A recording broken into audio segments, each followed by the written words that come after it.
And I would say to all of you, if you're ever facing a decision in your life, this is kind of a good rule of thumb, because you always have to ask yourself, is this not right for me, or am I just useless and lazy? And looking for an easy way out, right? Because some people are more prone to that than others. If you're not very conscientious, for example, you're going to be more prone to that sort of thing. But it's good to keep yourself in check. And so maybe you're not doing very well in your job, and you think, well, I should either do a better job at my job, or maybe I should find a new job. And it's hard to do better at your job. And so then you might wonder if your decision to find a new job is just an escape.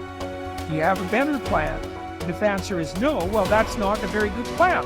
But if the rule is you'll only escape to something equally or more difficult, or more challenging, let's say, then kind of check yourself against your own temptation.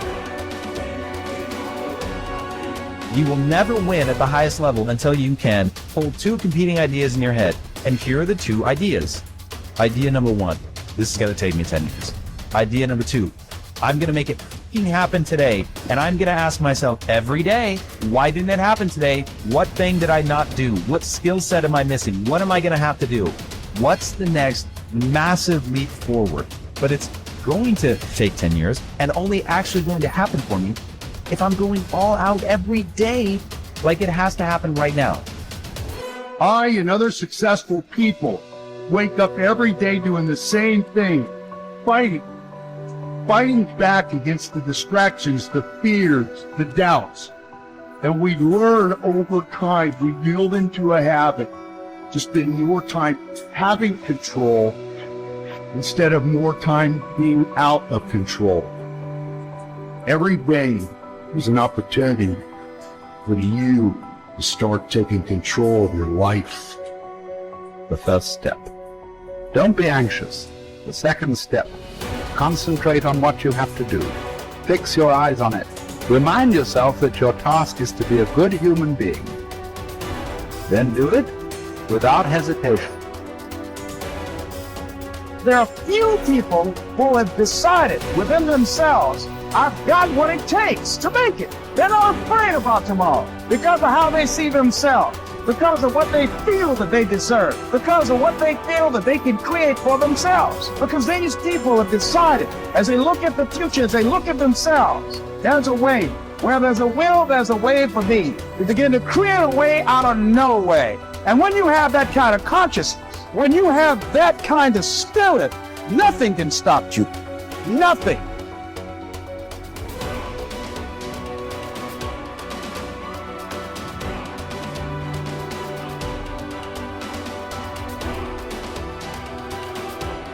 At dawn, when you have trouble getting out of bed, tell yourself, I have to go to work as a human being.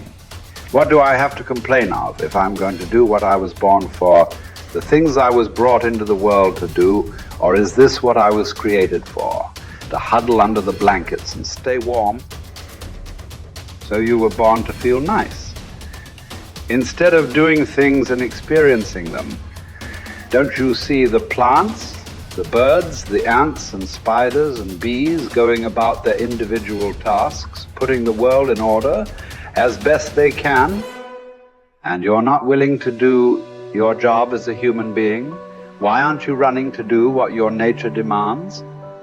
You don't love yourself enough, or you'd love your nature too and what it demands of you. Casting aside other things, hold to the precious few. And besides, bear in mind that every man lives only the present, which is an indivisible point, and that all the rest of his life is either past or is uncertain. Brief is man's life, and small the nook of the earth where he lives. Brief, too, is the longest posthumous fame, buoyed only by a succession of poor human beings who will very soon die and who know little of themselves, much less of someone who died long ago. Just that you do the right thing. The rest doesn't matter, cold or warm, tired or well rested, despised or honored, dined or busy with other assignments. Because dying too is one of our assignments in life. So as well, to do what needs doing, look inward. Don't let the true nature of anything elude you. Before long, all existing things will be transformed to rise like smoke, assuming all things become one, or be dispersed in fragments, to move from one unselfish act to another with God in mind. Only there, delight and stillness. When jarred, unavoidably by circumstances, revert at once to yourself and don't lose the rhythm more than you can help. You'll have a better grasp of the harmony if you keep going back to it. When another blames you or hates you, or people voice similar criticisms, go to their souls, penetrate inside and see what sort of people they are. You will realize that there is no need to be racked with anxiety that they should hold any particular opinion about you. When you wake up in the morning, tell yourself, the people I deal with today will be meddling, ungrateful, arrogant, dishonest, jealous, and surly. They are like this because they can't tell good from evil. But I have seen the beauty of good and the ugliness of evil and have recognized that the wrongdoer has a nature related to my own. Not of the same blood and birth, but the same mind and possessing a share of the divine, and so none of them can hurt me. No one can implicate me in ugliness. Nor can I feel angry at my relative or hate him. We were born to work together like feet, hands, and eyes, like the two rows of teeth, upper and lower. To obstruct each other is unnatural. To feel anger at someone, to turn your back on him, these are unnatural. You want to begin to look out on your life and what you want for you. And I think that when we begin to focus in the area of what does it take for us to act, I think we can say events can inspire us to act, like that particular event in his life. Circumstances. A friend of mine, he wanted to do something and he just did not have the motivation and the drive and the confidence within himself. But his circumstances changed overnight through an acquisition of the company that he worked for. He lost his job. Through the inspiration of desperation, he had to act. See, life also are things that can inspire us to act. See, if we don't have the courage, and that's what it takes, courage. It takes guts to do that which you know you need to do. If you don't have the courage to act, life many times will move on you and make you act. Life will whoop your butt so bad. You will be so miserable, you will catch so much hell, you say, yes, I will do it. What do you want me to do? Take me. A friend of mine said, I can't stop smoking. I can't stop smoking. Doctor said, Sam Axelrod, you have emphysema. Sam never picked up another cigarette and said, look at those stupid people smoking. Sam, you did it for 35 years. How can you talk about people? Well, I was different. I'm trying to help them. They don't have to do the same thing I did. But be compassionate, Sam. Isn't it interesting how quickly we forget? So I'm saying that look at something in your life. It might be just writing a letter to somebody to say thank you. It might be just to apologize to somebody. I had a confrontation in the Penobscot building with the security guard there. He responded to me what I perceived as a negative way, and he and I engaged in an argument. I did not like the way I handled that. I avoided going through the front door for a long time because I didn't want to face him. Finally, I decided to act, and I went up to him and said, I want to apologize to you for the way in which I handled this argument we had the other day. I was wrong. I hope you accept my apology. He said, I do. And I said, thank you very much. I felt relieved. Now, when you decide to act, it's not always going to be like that. A friend of mine did some work for me. It was below par, to say the least. I knew that this guy was capable of doing better work. I knew that he also had a fragile ego. So I was trying to think of what is the most sensitive way in which I can share this information with him. Because I wanted him to do my work over. I was going to pay him for what he did, but I needed my work done right.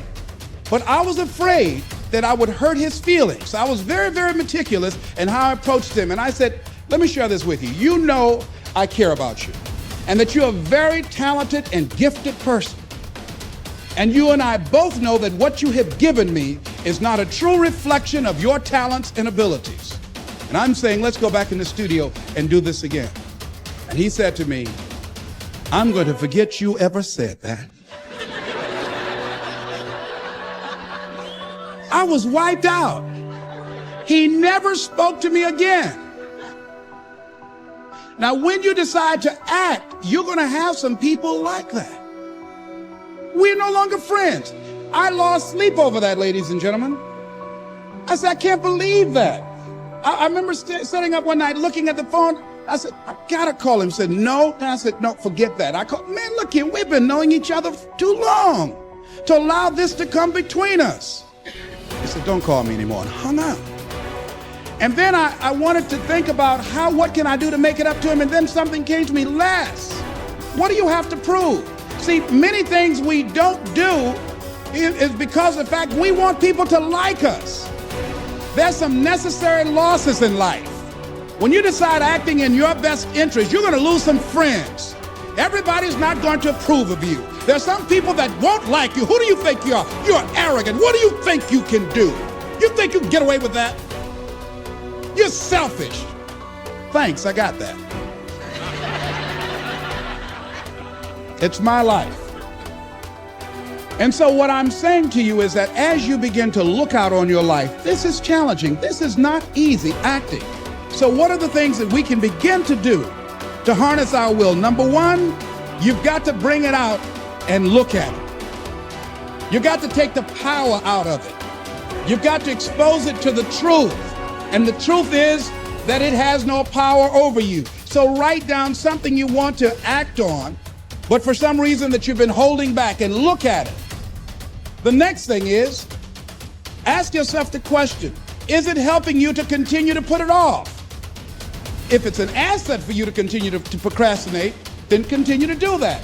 But if it's a liability for you, if it's causing you some mental and some emotional challenges, or perhaps a financial problem, look at that. Examine that for what it is. Next step, ask yourself, what's blocking you? What's preventing you from acting? Why don't you have the courage to handle that?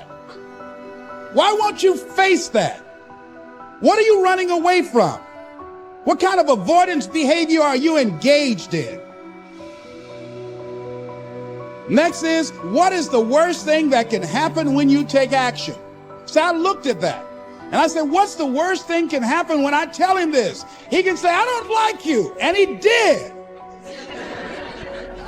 Now what happened? I experienced that. I looked at that. I saw that. And guess what, ladies and gentlemen? I didn't die. My feelings were hurt a little bit. I lost some sleep about it. And sometimes I think about it when I drive past his house, but I'm still here. It's uncomfortable, but it's okay. It doesn't bother me anymore. I've gotten used to it now.